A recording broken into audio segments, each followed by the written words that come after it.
There is no perfect marriage. There's no perfect relationship. So let's just put that naked monkey on the table. Exactly. But I don't care how wonderful that relationship is.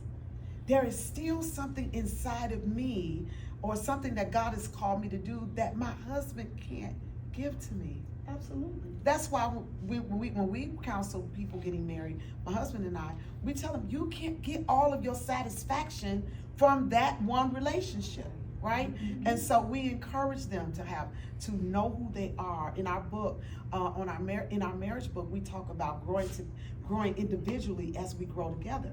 Because if you don't know who you are, you're going to even frustrate that relationship because you don't know who you are.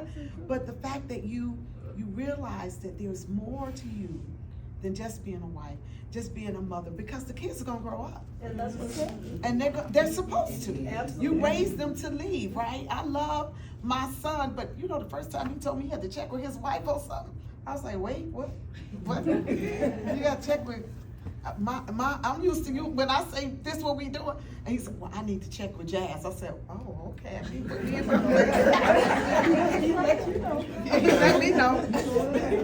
But that's what we want, right? We want them to grow up and live their lives, right? But if my identity was caught up in that at this stage, I would be lost as an empty nester. And I think that's